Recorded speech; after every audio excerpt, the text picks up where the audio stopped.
आकाश फल, मारुति का आकाश फल। इसे खाने से अवश्य ही मेरी भूख मिट जाएगी और माँ का दुख भी दूर हो जाएगा।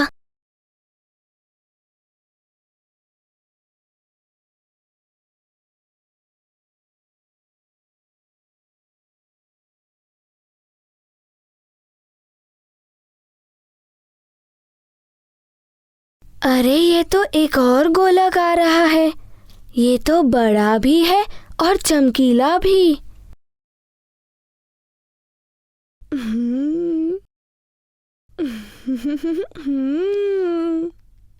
मारुति की एक और अद्भुत तथा नई लीला, जिसने ग्रहों की गति को भी परिवर्तित कर दिया। मारुति की तीव्र गति और एकाग्रता को देखकर यह स्पष्ट था कि इस बार वो अपने लक्ष्य को प्राप्त करके ही रुकेंगे।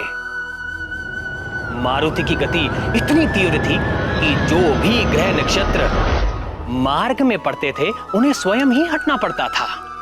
अब कौन रोकेगा मारुति की इस उड़ान को सूर्य लोक तक पहुंचने में?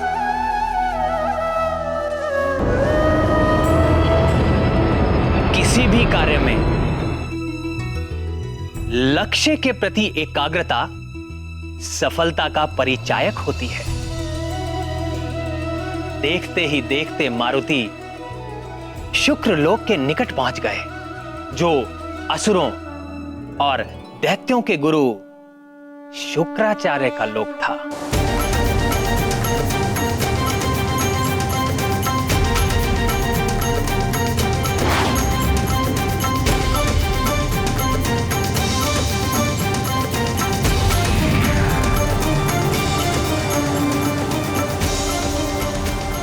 मुझ शुक्र की ओर कौन आ रहा है? अवश्य ही ये कोई शिव तत्व है। मैं इसके मार्ग से नहीं हटा तो ये मुझ दैत्य गुरु शुक्राचार्य से ही टकराएगा।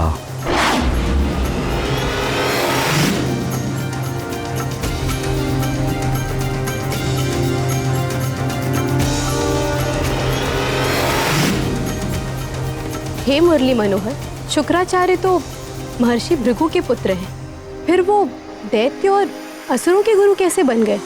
प्रिय, शुक्र के पिता तो थे महर्षि भृगु, किंतु उनकी मां दैत्यराज हिरण्यकशिपु की पुत्री दिव्या थी। काल क्रम में मां और नाना के प्रभाव में शुक्र भी देव दैत्य के द्वंद्व में उलझ गए और दैत्यों के गुरु बन गए। परिणाम स्वरूप तीनों लोग शुक्र के मंगलकारी ज्ञान से दूर हो गए। आज शुक्र जैसा ज्ञानवान असुरों का हितैषी है और पूरी तरह लंकेश, रावण और मेघनाथ के साथ है, और साथ ही सदैव तीनों लोकों की आसुरी शक्तियों के विकास और एकता के लिए सक्रिय रहते हैं। ऐसा कोई दैत्य असुर राक्षस नहीं है जो उनके कथन का उल्लंघन कर सके।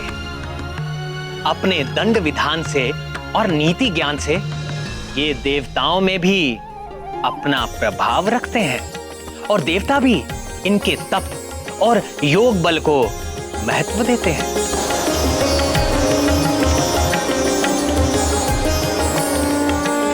प्राणवल्लभ, ये विधान है कि समस्त ग्रह अपने एक निर्धारित पथ पर ही विचरण करते हैं, किंतु मारुति के इस लीला भरे अभियान के कारण ग्रहों को अपने अपने मार्ग से विचलित होना पड़ रहा है। इसका प्रभाव तो सृष्टि पर भी पड़ेगा। अवश्य पड़ेगा प्रिय। ग्रहों की दशा और दिशा बदलने का प्रभाव मनुष्य से लेकर प्रकृति तक सब पर पड़ता है। बुध ग्रह के साथ तो और भी बड़ी समस्या थी। वो भूतल के अधिपति माने जाते हैं। जब वो अपने मार्ग से विचलित होते हैं तो पृथ्वी पर अनेक प्रकार की आपदाएं आती हैं, जैसे आंधी, अतिवृष्टि एवं अकाल। मारुति अपनी उड़ान में बुध ग्रह की ओर बढ़ रहे थे।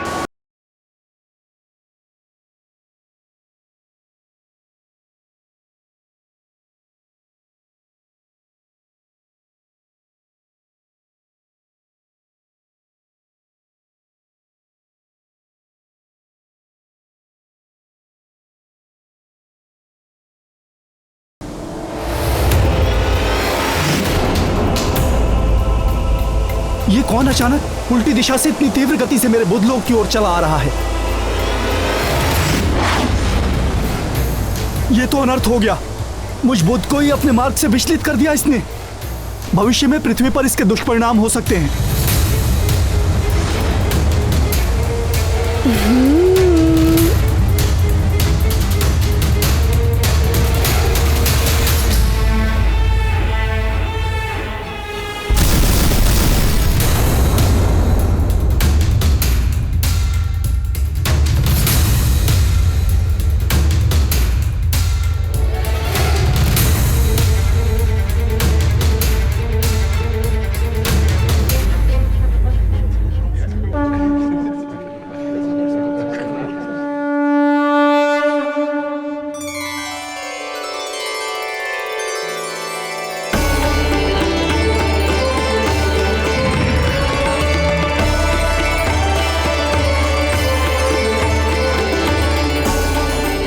प्रणाम सूर्यदेव।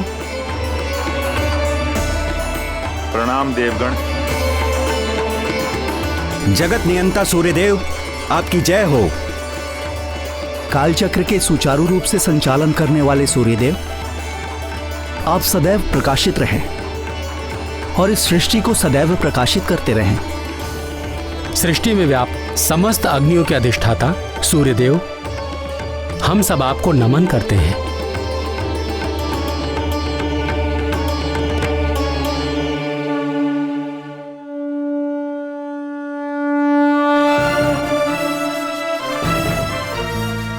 अग्निदेव, वरुण देव, काल देव और अन्य उपस्थित देवगण, आज पुनः वो समय आ गया है जब राहु मुझे ग्रसने वाला है। ये दरबार जो मेरी किरणों पर टिका हुआ है, सदैव काल क्रम के अनुसार चलता रहता है। मेरी पीड़ा को देखकर आप सब मुझे सांत्वना देने मेरे इस चलित दरबार में पधारे, इसके लिए मैं आपको धन्यवाद प्रेषित करता हूं। सूर्यदेव, मैं राहु का ग्रसना रोक तो नहीं सकता, किंतु जब राहु आपको ग्रसता है तो मेरा हृदय भी बहुत पीड़ित होता है और उसी पीड़ा के परिणाम स्वरूप ग्रहण काल में संसार में व्याप्त जल दूषित हो जाता है। विद्वान मनुष्य उस समय जल ग्रहण नहीं करते। आपकी पीड़ा से मुझे भी बहुत दुख होता है सूर्यदेव। इसीलिए सृष्टि में स्थित समस्त प्रकार की अग्नियां मंद पड़ जाती हैं और यही कारण है कि ज्ञानी मनुष्य उस काल में भोजन आदि नहीं बनाते। सूर्यदेव, आपके इस दुख में हम भी आपके साथ होते हैं। इसीलिए तो सूतक से मोक्ष तक का ये काल अशुभ माना गया है और उस काल में कोई भी शुभ कार्य नहीं होता है इस संसार में।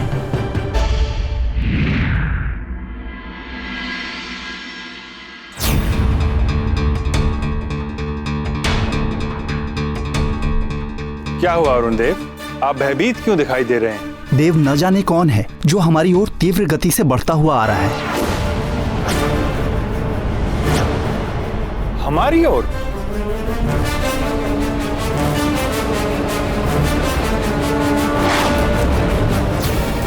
अभी राहु के आने का समय तो नहीं हुआ है, फिर ऐसा दुस्साहस करने का प्रयास कौन कर सकता है? देव, ये राहु तो है ही नहीं, ये कोई और है।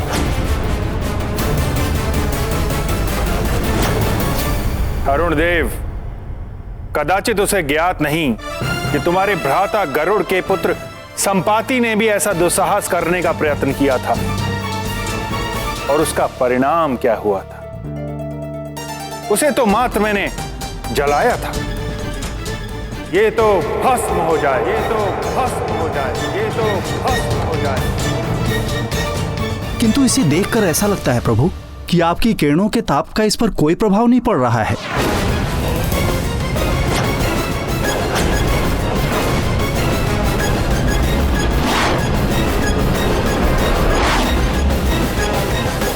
निकट तो आने दीजिए अरुण देव, फिर देखते हैं उस पर मेरे ताप का प्रभाव पड़ता है या नहीं।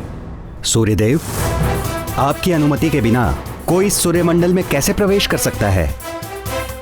कदाचित उसे ज्ञात नहीं है कि इस सूर्यमंडल की रक्षा मैं कर रहा हूं। मैं वरुण देव, महाशक्तिशाली। जब मैं कुपित होता हूं तो संसार ही नहीं, समस्त सृष्टि जलमग्न हो जाती है। प्रलय मचा देता हूं मैं, प्रलय। सूर्यदेव, सूर्यमंडल में प्रवेश करने से पूर्व उसे मुझ अग्निदेव का सामना करना होगा। ये समस्त संसार जीवित है तो मुझ अग्नि की कृपा से हविष्य से देह तक, काष्ठ से लौह तक मैं सब जला देता हूँ। वो जो भी है मेरी शक्ति के समक्ष 2 पल भी नहीं टिक पाएगा। नारायण नारायण।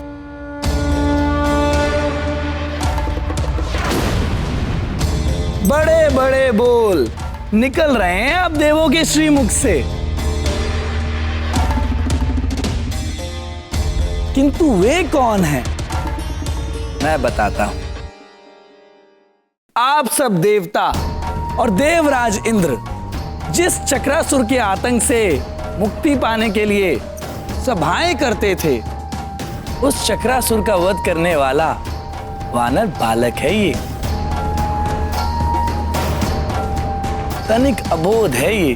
अबोध तो है, किंतु यहां क्यों चला आ रहा है वो? प्रभु की माया। इस वानर बालक की बुद्धि को ना जाने क्या हो गया है सूर्यदेव। मुझे तो लगता है कि ये आपको आकाश फल समझकर अपना आहार बनाने के लिए आ रहा है।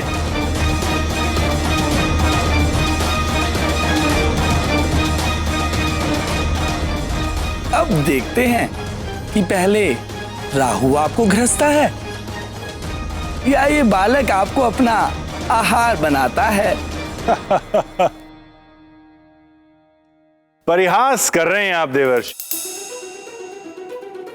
आपको अभी भी लगता है कि मेरे सुरक्षा कवच को कोई भेद कर मेरी अनुमति के बिना कोई मुझ तक पहुंच सकता है? मेरे सूर्य मंडल के रक्षक देवों, जाओ और उस बालक को रोको। इसलिए नहीं कि मैं उससे भयभीत हो गया, इसलिए कि वो एक अबोध बालक है। उसे तो ज्ञात ही नहीं कि मेरे निकट आने से वो जल जाएगा, यहां तक कि प्राण भी जा सकते हैं उसके।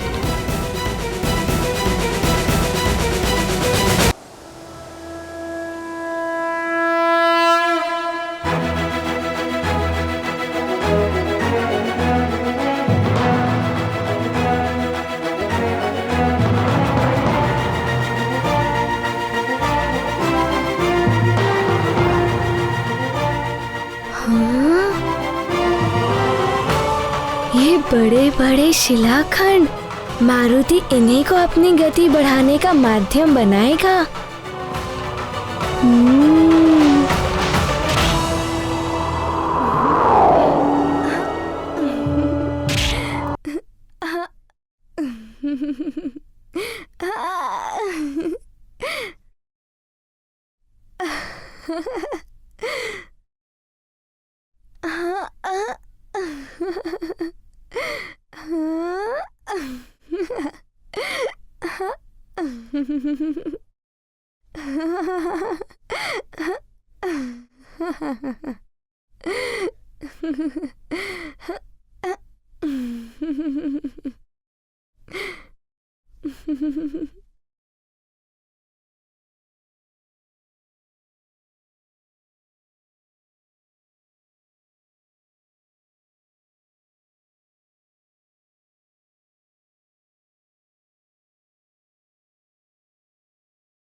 आ रहा है मारुति अपना आकाश फल खाने।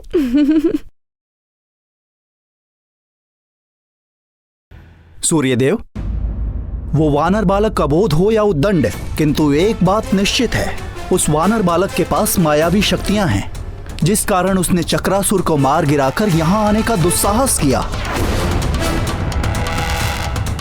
सूर्यदेव, आप मुझे आज्ञा दें, मैं काल स्वयं उसे उसकी उद्दंडता का दंड दूंगा। यदि वो बालक उद्दंडी है तो अवश्य ही वो दंड का पात्र है। जाइए।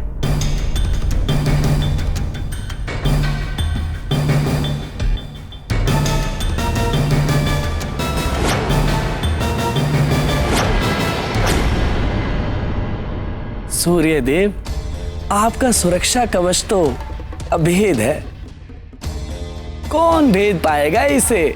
नारायण नारायण।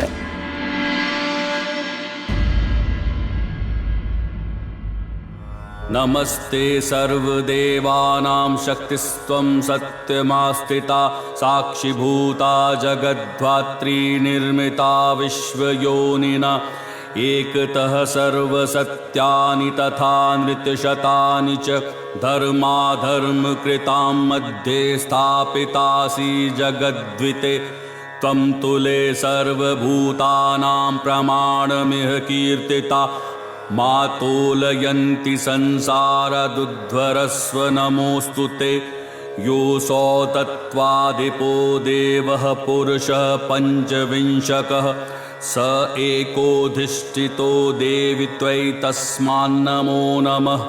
नमो नमस्ते गोविन्द तुला पुरुष संज्ञक त्वं हरे तारयस्वास्मान् स्मात् संसार कर्दमात्। महाराज, राजन, अब आप इस सामग्री को स्पर्श करें और इसे प्रजाजनों में बंटवाने का प्रबंध कीजिए।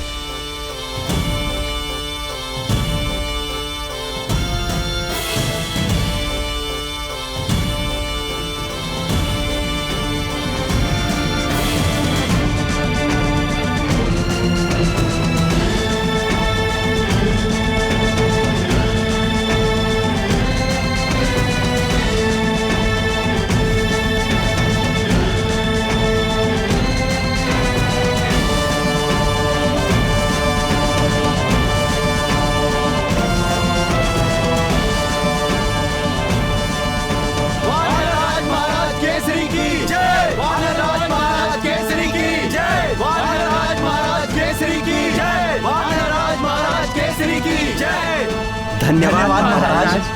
धन्यवाद महारानी जी।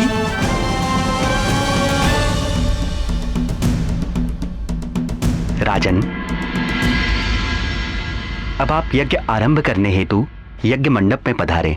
जी पुरोहित जी। महारानी, आप जाकर हमारे पुत्र मारुति को भी ले आइए, उससे भी यज्ञ में आहुतियां डलवा देंगे। यदि उसे जगा दिया तो वो अवश्य ही भोजन के लिए हट करेगा। आप जाकर हमारे पुत्र मारुति को भी ले आइए, उससे भी यज्ञ में आहुतियां डलवा देंगे। किंतु महाराज, मारुति तो अभी सो रहा है। ये आप क्या कह रही हैं महारानी जी? युवराज मारुति अभी तक सो ही रहे हैं। हाँ, किंतु आप इस प्रकार क्यों पूछ रहे हैं? महारानी जी, ग्रहण काल में सोना तो पूर्णतया वर्जित है। भाग्य भी सो जाता है। इस समय में मात्र पूजा, यज्ञ, दान आदि ही करना चाहिए। सुमेरु के युवराज का ग्रहण काल में सोना अशुभ एवं अनर्थकारी हो सकता है।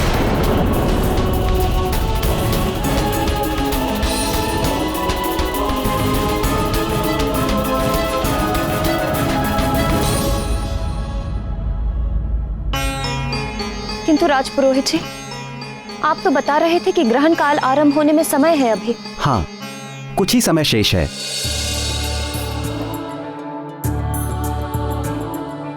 आपका बहुत बहुत आभार राजपुरोहित जी, समय रहते आपने बता दिया।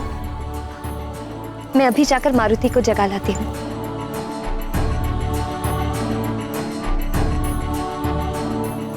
महाराज, पधारिए। जी।